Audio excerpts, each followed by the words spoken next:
ओम तत्सत। आइए शुरू करते हैं 16वां अध्याय दैवासुर संपद विभाग योग।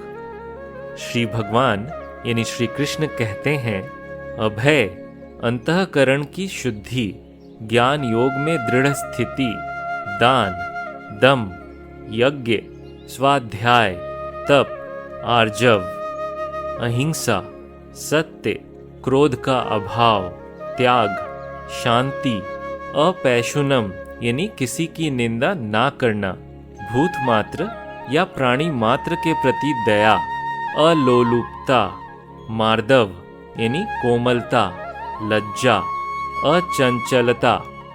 हे भारत, तेज, क्षमा, धैर्य, शौच यानी शुद्धि, अद्रोह और अतिमान यानी गर्व का अभाव, ये सब दैवी संपदा को प्राप्त मनुष्य के लक्षण हैं। हे पार्थ, दंभ, दर्प, अभिमान, क्रोध, कठोर वाणी या पारुष्य और अज्ञान, यह सब आसुरी संपदा है। हे पांडव, दैवी संपदा मोक्ष के लिए और आसुरी संपदा बंधन के लिए मानी गई है। तुम शोक मत करो, क्योंकि तुम दैवी संपदा को प्राप्त हुए हो। हे पार्थ, इस लोक में दो प्रकार की भूति सृष्टि है, दैवी और आसुरी। उनमें देवों का स्वभाव यानी दैवी संपदा विस्तार पूर्वक कहा गया है। अब असुरों के स्वभाव को विस्तरशः मुझसे सुनो। आसुरी स्वभाव के लोग न प्रवृत्ति को जानते हैं और न निवृत्ति को। उनमें न शुद्धि होती है, न सदाचार और न सत्य ही होता है। वे कहते हैं कि यह जगत आश्रय रहित, असत्य और ईश्वर रहित है। यह स्त्री पुरुष के परस्पर कामुक संबंध से ही उत्पन्न हुआ है, और इसका कारण क्या हो सकता है? इस दृष्टि का अवलंबन करके नष्ट स्वभाव के अल्प बुद्धि वाले, घोर कर्म करने वाले लोग जगत के शत्रु यानी अहित चाहने वाले के रूप में उसका नाश करने के लिए उत्पन्न होते हैं। दंभ, मान और मद से युक्त कभी न पूर्ण होने वाली कामनाओं का आश्रय लिए मोहवश मिथ्या धारणाओं को ग्रहण करके ये अशुद्ध संकल्पों के लोग जगत में कार्य करते हैं। मरण पर्यंत रहने वाली अपरिमित चिंताओं से ग्रस्त और विषयोपभोग को ही परम लक्ष्य मानने वाले ये आसुरी लोग इस निश्चित मत के होते हैं कि इतना ही सत्य एवं आनंद है।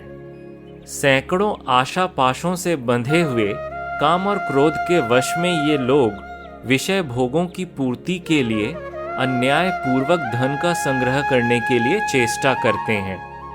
मैंने आज यह पाया है और इस मनोरथ को भी प्राप्त करूंगा। मेरे पास यह इतना धन है और इससे भी अधिक धन भविष्य में होगा।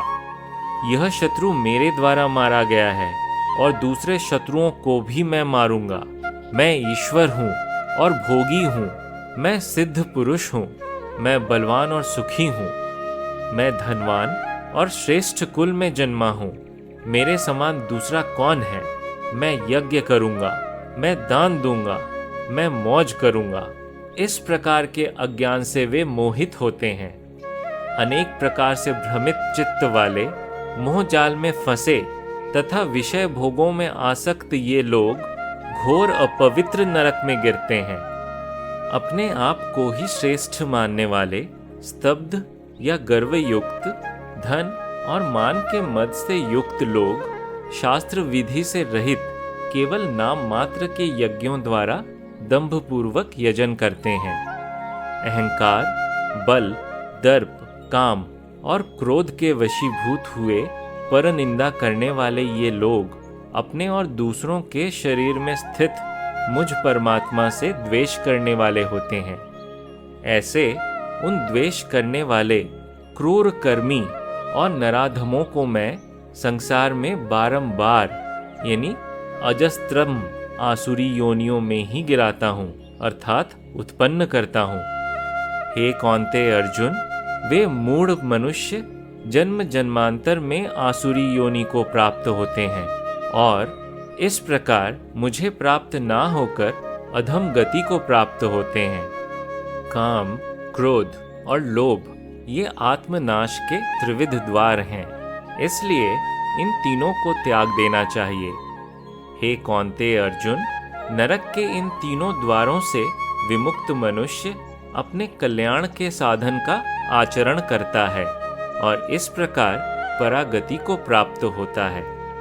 जो मनुष्य शास्त्र विधि को त्याग कर अपनी कामना से प्रेरित होकर ही कार्य करता है, वह न पूर्णत्व की सिद्धि प्राप्त करता है, न सुख और न परागति। इसलिए तुम्हारे लिए कर्तव्य और अकर्तव्य की व्यवस्था या निर्णय में शास्त्र ही प्रमाण है। शास्त्रोक्त विधान को जानकर तुम्हें अपना कर्म करने चाहिए। ओम तत्सत। इस प्रकार ब्रह्म विद्या तथा योग शास्त्र के उपनिषद श्रीमद् भगवद गीता के श्री कृष्ण अर्जुन संवाद में दैवासुर संपद विभाग योग नामक 16वां अध्याय संपूर्ण हुआ।